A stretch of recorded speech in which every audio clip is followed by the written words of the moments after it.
Long ago, before the roads were carved and before names were written in books, there was a village called Umuyai, resting quietly beside a wide, restless river. The river was old, older than the oldest elder. It sang at night, groaned during storms, and carried secrets no one dared to ask about. The people of Umuyai feared the river, but they also depended on it. It gave them fish. It watered their crops. And when angered, it swallowed lives without apology. In that village lived a woman named NKIRU. NKIRU was known not for her beauty, nor for her wealth, but for her silence. She spoke little. She laughed rarely. And when she walked as though she was carrying something heavy inside her chest. Years earlier, the river had taken her only child. On a market morning, when the sun was still gentle, her son Ikin had gone to fetch water. The river rose suddenly, as it often did, and by the time help came, Ikin was gone. The village mourned for 7 days. The river remained silent.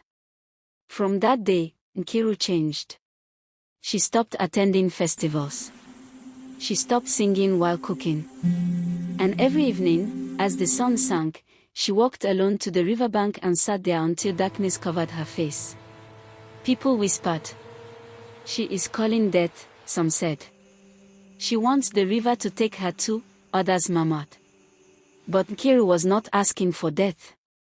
She was listening. For many nights, she heard nothing but water and wind. Until one night, when the moon was thin and weak, the river spoke. Not with words, but with a feeling, heavy, deep, and ancient. And NKIRU wept. She wept not like a woman, but like the earth after drought. Her tears fell into the river, and for the first time in many seasons, the river became still. From that night on, NKIRU returned every evening. She spoke to the river of her pain, of the child she never buried, of the songs she never finished singing. And the river listened. Days passed. Then weeks. One evening, the river answered.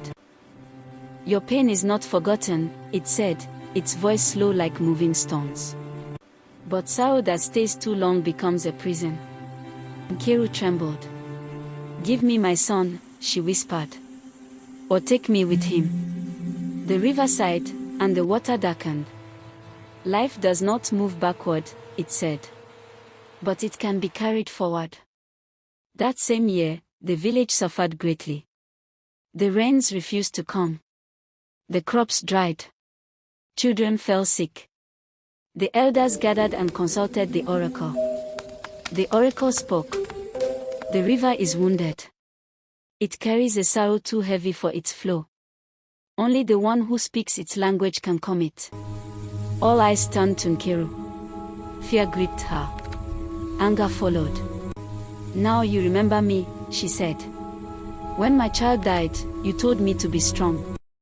But the cries of the children broke her heart. That night, NKIRU went to the river one last time. She removed her sandals. She stepped into the cold water. And she spoke, not as a grieving mother, but as a woman who had known loss and survived it. She sang the lullaby she once sang to Ikin. Her voice broke. The river shook.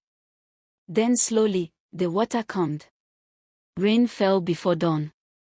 The crops recovered. The children healed. From that day, the river never rose violently again. NKIRU did not get her son back. But she became something else. She became the woman who reminded the village that grief must be honored, not silenced. And the elders say, even today, if you sit quietly by the river at dusk, you may hear a soft song, a mother's voice, carried gently forward. Herb moral. Grief does not disappear when ignored. It heals when it is heard.